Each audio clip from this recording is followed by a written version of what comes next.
I'd like to welcome you all to another edition of the Merrimack Business Association's Entrepreneurial Spotlight, where each week we ask the question on what makes someone go through the road less traveled and give up the security of a weekly paycheck, many times risk their life savings for a dream of working for themselves with no guarantees whatsoever. I think an entrepreneur has a story to tell, and today I'm very happy to be joined by Chris Martino of the Barber's Tool Shed in Merrimack, New Hampshire. How you doing? Hey Chris, thank you very, very much. Well, Chris, I'd like to start off a little bit finding out about you, where you grew up, and if you could tell me a little bit about where you came into this world and your earlier years. Okay, I was born in Poughkeepsie, New York at Vassar Brothers Hospital. I grew up in Wingdale, New York. Dover Plains is in Dutchess County. My grandfather had a dairy farm, so we used to ride motorcycles on his dairy farm. We had a little pond. We did a lot of ice skating as a kid. I guess I was kind of a dorky kid. You know, I wasn't big into sports, but I ran cross country. You don't sound too dorky if you were riding motorcycles. Yeah, I did. I wasn't the football, basketball. Right, okay. I did some of the other stuff. I like to run. From an early age, I've been a business fanatic. I was reading Forbes and Fortune, when I was 10 years old. So Were you really? Yeah, I've always been involved in. I always enjoyed the business side and the economic side of stuff. So that's I've always been interested in business. Great. And how about when you were in your teens? Were you still living in New York? Yeah, I was still living in New York. I went to Dover High School. I was I was senior class president. Oh, wow. So that was kind of fun. I was on yearbook committee, did all the fun stuff like that. I think the one event in my teens that's kind of shaped my life going forward is that when I was 13, my stepfather died really suddenly, and you kind of look at life a little bit differently after that. You realize, you kind of have to do stuff because you never know when that 1 minute's going to be gone. So that's been the whole approach to my life ever since, and that's kind of how I do what I do, because you never know. You just never know when it's over with. And did you accomplish everything you wanted to accomplish? Did you at least try everything that you really wanted to try in life? I agree with that too, and I've always had a little bit of a motto. I say the same thing, is because one day you're going to wake up dead. That's exactly right. After high school, I started out in Florida. I went to Flagler College for a year. Then I went back to New York for about a year to Dutchess Community College. Okay, what did you study in college? Accounting. And then I finished up at Southern Methodist University in Dallas, Texas. I have my accounting degree from there. It was a fun school when I was there. Now, when you were there, were they the football powerhouse? Yes, I was there during the death penalty, actually. Oh, really? Yep. Yeah. It was SMU it's changed a lot since then. When I was there, it was a conservative bastion of hope. Everybody's Michael J. The character Michael J. Fox running around. Everybody's going to make money and stuff like that.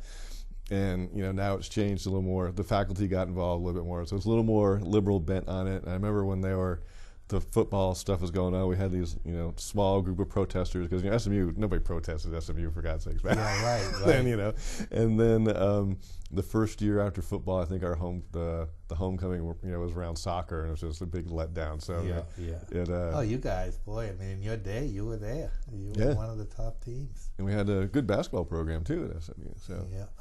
Now, who was the big coach there during the glory days? Was that Ron Meyer? Don't remember. Yeah, I think he was part of the. I think in fact, I think he went and grabbed the Patriots head coaching job just as the NCAA was knocking on the door. Yep. And the thing about it is, SMU didn't do anything that UT or A&M or any of the rest of them did. Not. And I guess now they look at the death penalty a little bit differently, because it really took SMU a good 10 years at least. Well, that's why they rescinded. They came down hard on Penn State, and then once they had a good year and it looked like they were repentant, they took away half their things, and it was the right thing to do. It was. Yep. So once you're done with schooling, tell me a little bit about your first jobs. My first jobs. I worked for AIG in New York City. My first job. As an accountant? Yes. Oh, okay. Yep. So did you end up getting a degree? Yeah, I have my accounting degree from SMU. Oh, wow. And then I actually have an MBA in finance from the University of Dallas, and I'm also a CPA. So I'm fully credentialed. Yeah, very much so. On that side. Gosh, I never knew such a smart, accomplished guy was cutting my hair.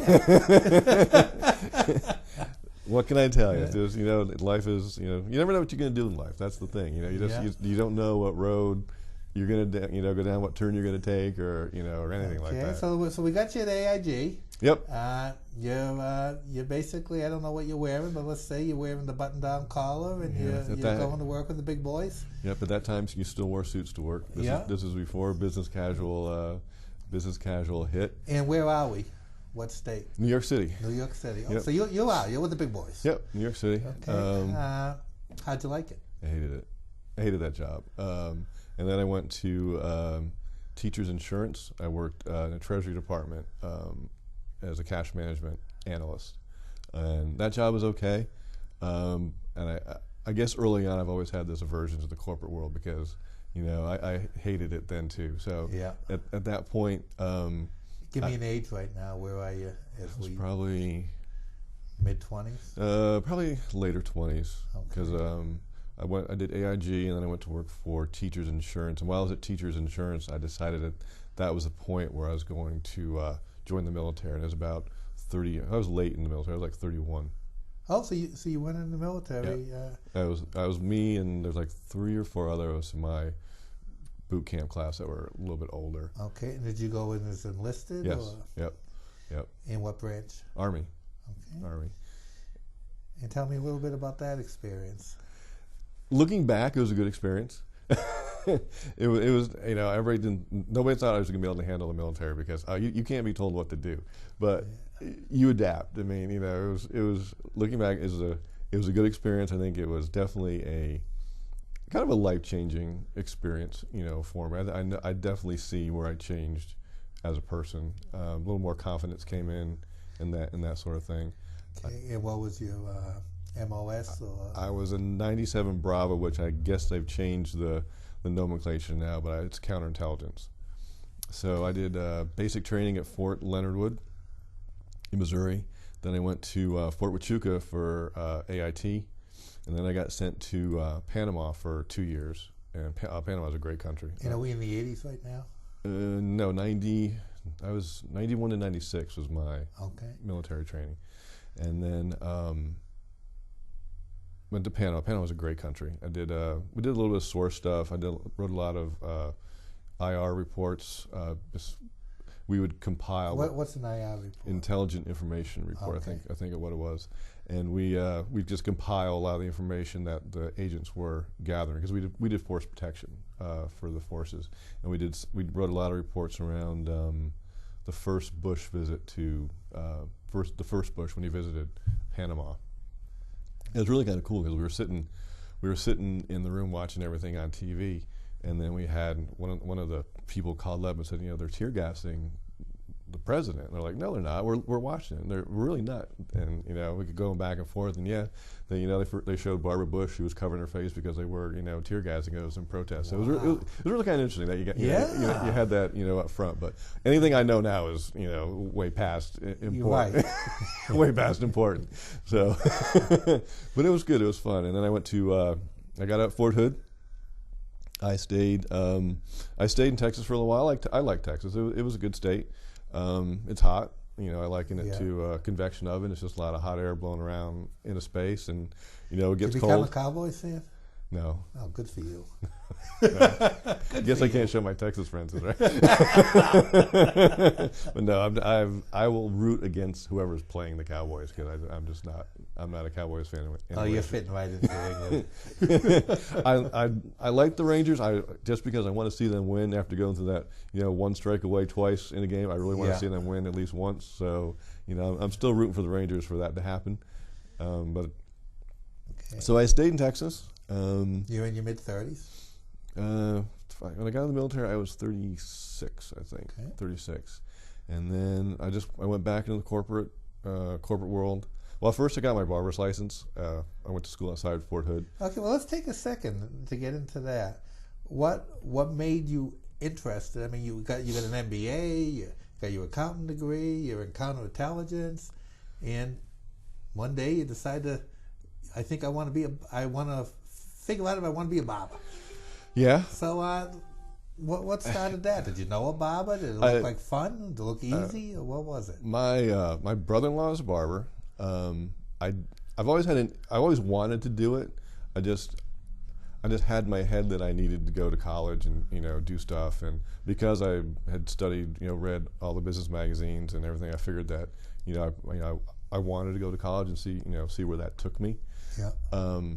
But I did my license right after I got out of the military because I knew if I didn't get it then and I got into the corporate stuff, I never would. And how do you get licensed? It's a 1,500-hour program in Texas. I think New Hampshire has the same 1,500-hour. So were you working at like a school and also cutting hair to get hours? Mm-hmm. Yep, you get work. You pretty much like a job. You go there from 8 to 5. Yeah. And you have to do 1,500 hours, and do you get to keep your tips? Yes. Oh, good. Yes, yes, you do. And then you take a test, and then you go to work. Was there much investment in going to barber school? Not too much. I did use some of my VA benefits for that, but I mean, back then it wasn't too expensive. So. Okay. So you've gone to barber school. You got your license.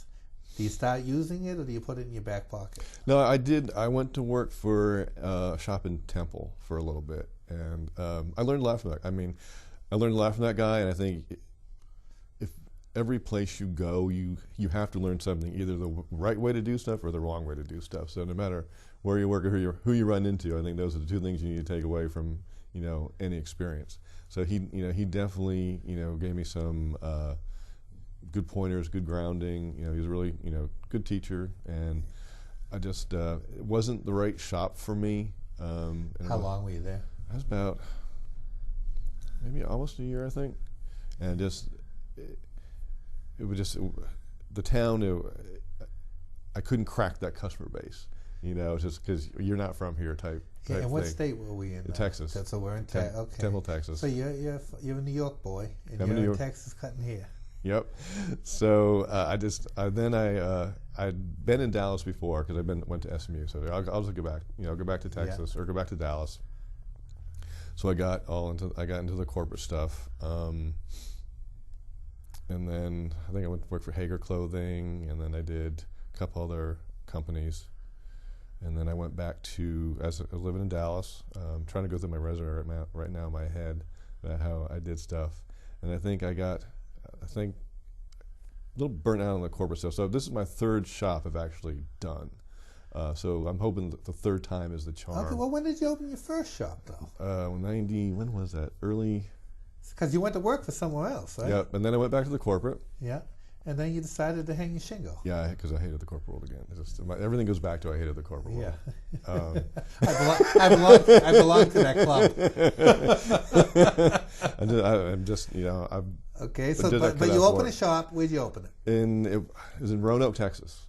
Okay. I was the first shop. There was another shop there at the time, but I opened it up there, and then the first lesson I learned in business is that don't overexpand too quickly, and don't be undercapitalized. So I tried to branch out into a second location too fast, and it didn't go. So that failed, and I sold the shop to the guy that was working for me, and then had an opportunity to go work for Verizon Communications, which I did. That turned out to be a good experience. Well, if you were a chat, but it goes back to you do what you have to do at the time. You go into survival mode, and it's just but people like my resume. Some people do, some people don't. But I mean, I have a variety of experiences, and what were you doing for Verizon? Internal audit. Okay. Okay, so let's talk about barbershop number 2. Barbershop number 2 was in Hazlet, Texas, and that one's really recent. That was like 2 years ago, something like that. Because I opened that one up after been in the corporate world for 7 years or something like that. And I decided that I was done with the corporate world when I was doing internal audit, and the guy sitting in the cube next to me fell asleep and was snoring. So I was like, this is it. I'm just, I'm done. I was making good money, and I think it gets to the point when you are in a situation like that you buy stuff to appease and, make up for the fact that you don't really like your job, so you'll buy stuff. You Absolutely. You're trying to justify you're doing it because it gives you these things. Yeah, it gives you these things, and that so you kind of appease yourself. Oh no, I'll get this, and that'll make it all better. And so just after he was snoring, I was like, okay, I'm done. I'm out of here. And then I opened up that shop in Hazlitt. I had that for almost 2 years, I think. And then I'd hired. It was kind of up and down because I couldn't get anybody hired. I had a lot of business, but I couldn't find the right person to kind of work there for me. And I interviewed a couple of people. I hired one person, and he was a total train wreck. And I knew this was going downhill because the first day I hired him, this happened on the first day. I think very early in the morning too. I think only 2 or 3 cuts into it, and he was in the back. And this guy comes in. And, he walks up, hey, can I help you? And the guy goes, you're not cutting my hair. He goes, you screwed up my hair at the last place you worked at. And you're not touching me. So I was like, from there, where do you go? You really go? So we went downhill quickly from there. So he lasted about a week and a half. And half that time he called in sick or left early or something like that. I was like, go for it, buddy. Go for it. So I finally said, okay, I learned early on you have to kind of, hire slowly and fire quickly. Yep. So he was out of there. And so then after that, I just couldn't find the right mix. And I finally ended up with somebody, and I took him on knowing that he really wanted his own business. Yeah. So I was like, okay, fine, we'll see where this goes and everything like that. So after working with him, I don't know, maybe a month, I realized, okay, it's either going to be you or I, buddy. You either can buy this place or, so he decided to buy it. And I had been coming up here, at least back east, even to Lake George and stuff like that on vacation. Yeah. And after being in New York City a couple years ago and living there, I wanted to come back east. And, New Hampshire's kind of close to Texas in that, low taxes, vegan laws, the whole. But let's send it right on Merrimack. How do you end up in Merrimack, New Hampshire? Craigslist. That's it, huh? I was searching around. Anywhere in New Hampshire was fair game as far as I was concerned. So, but New Hampshire was where you wanted to be. New Hampshire, New Hampshire or bust. It was okay because I wanted to be back east, and New Hampshire, was that one little island with everything around that's still good. And so the whole state was wide open. So I probably researched every town area around, and I was just looking for stuff, and I was a little concerned about going too far north. I didn't want to be too much into the tourism type industry. And then I'd seen this place, and I got into Google Maps, just did all the research on the town, looked at the air, looked at the place. I had the apartment attached, which was I needed a place to live too. Yep. So that worked out well, and good economy. It was close to. It was in southern New Hampshire, close to Massachusetts. Yeah, I feel one of Merrimack's biggest things is its location, location. Yep. And I saw a lot of salons in town. I didn't see a lot of barbershops, so I figured. And there was one already here, that'd been around for a few years, is already set up as one. So I was like, that's good. But it fell through the first time because the guy that was going to buy my shop in Texas, his funding didn't come through. So we finally got that worked out, and then about that time, this place was still available. So, rolled the dice. It's just something So you didn't know a soul in Merrimack? I didn't know a soul. I think the only thing that gave me confidence to do that is that when I started the Hazlitt shop, even though it was in Texas, I didn't know anybody out there. So I started that shop from total scratch without having a customer base or anything. So, this is the second time that I've just kind of, rolled the dice, and you throw everything up in the air and just hope that it all lands. Now, how do you feel you've been welcomed by the town of Merrimack? Great. I feel home here. It's a great town. Everybody's been really friendly. No complaints on that one. So, everybody's been really, welcome and everything like that. Yeah. And you said you're beginning to feel at home now? Oh, yeah. Most definitely. Okay. So, tell me, what are the best parts about running and operating your own barbershop? The best part's meeting people. and talking with people, and just you get to be part of people's lives. You know, as time goes on, you know, you're there for their wedding haircuts, their kids' haircuts. You know, and just I like. Ironically, I was a really shy kid, so the fact that I can just create a conversation sometimes with people still surprises me that that I can do this. And I think when I was working in a shop, and I tried to do this in this shop here, because I did just hire somebody a couple weeks ago because business is getting better, so we need 2 people. Well, I heard you also. I saw you made a comment on Facebook or something. Is that you had to hire because you can't be watching people walk out? No, that kills me. Yeah, it kills me because you go through the first 2-3 months with 5 customers maybe. You know, you're sitting there most of the day thinking, why did I do this? Why did I walk away from that check? And the security's like, man, I can't go back to Texas.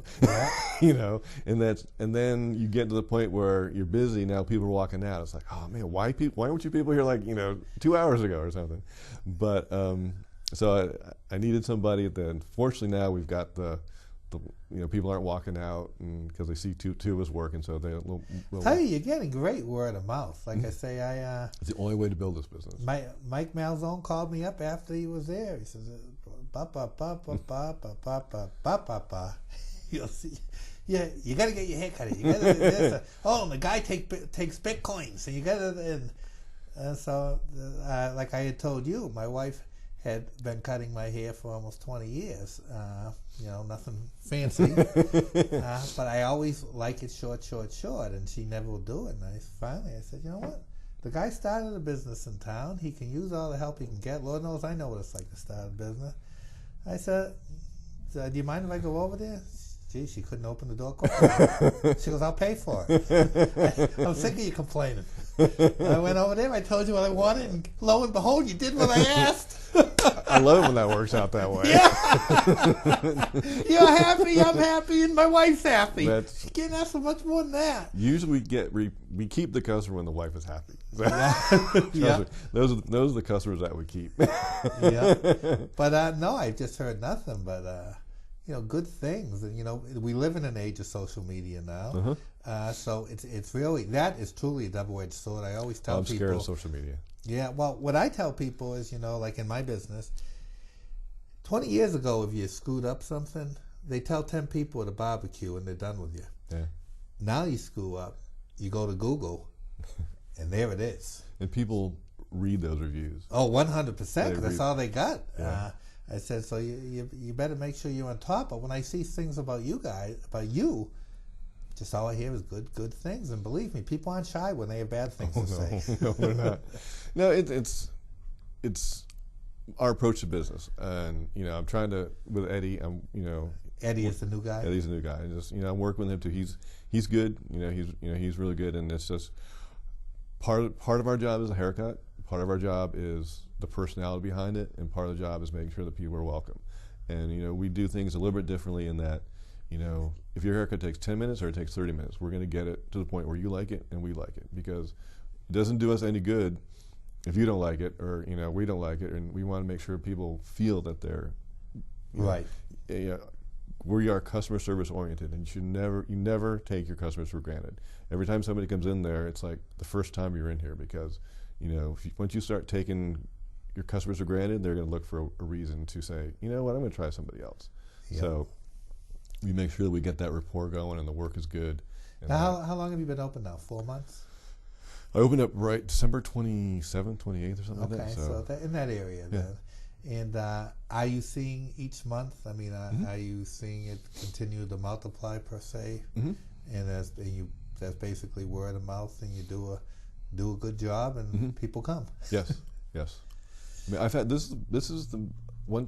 I've never had this much social media interaction at a shop yet. I had a little bit in Texas, but this. Well, it's just exploding though. Yeah. I mean, it's and if you know how to use it, man, it's good things. I mean, and you can pretend you don't know how to use it, or pretend you don't know how to do the publicity.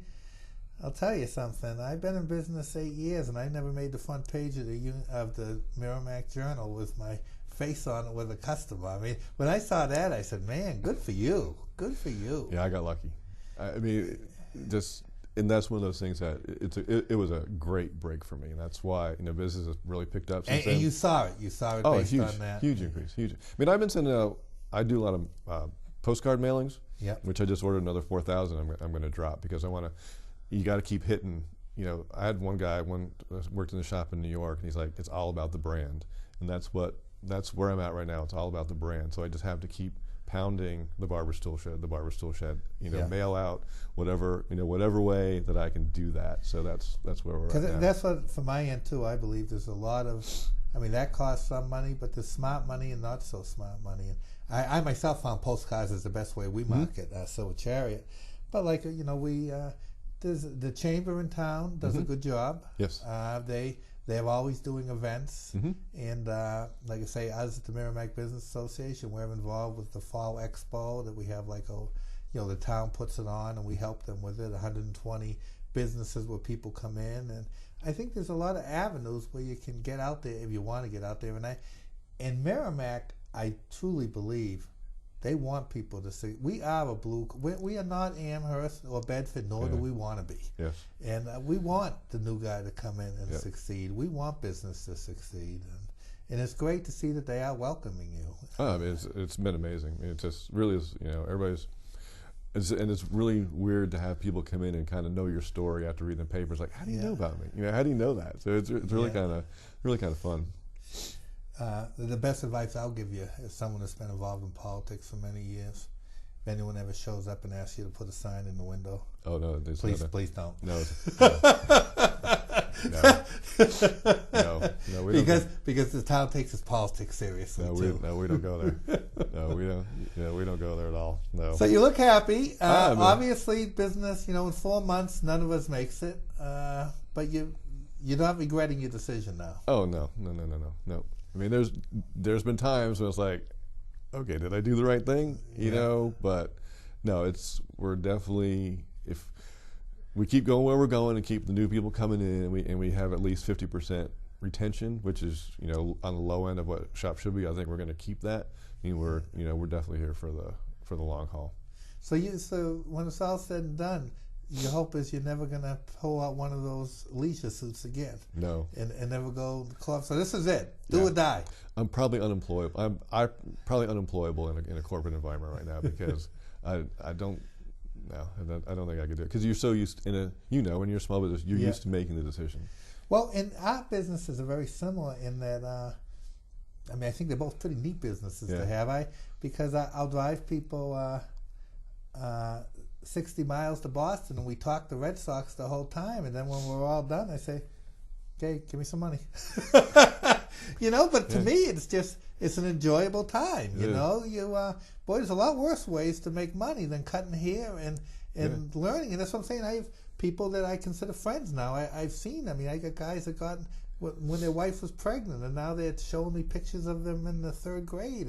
And with your man, I think it's multiplied even more because, what's a good regular haircut? Every 6 weeks? About a month, depending on somebody, depending on their job. I have a couple, military and police that every 2 weeks. Corporate people, a month. Some people wait 6 weeks. So it all depends. All right. Well, it went so well. I ran out of time. So all I'm going to do is that we're going to put it on the screen. But if you can just tell me if the people have any more questions, you can find everything you need to know about us on thebarberstoolshed.com. Okay. Very good. All right. Thank you very much.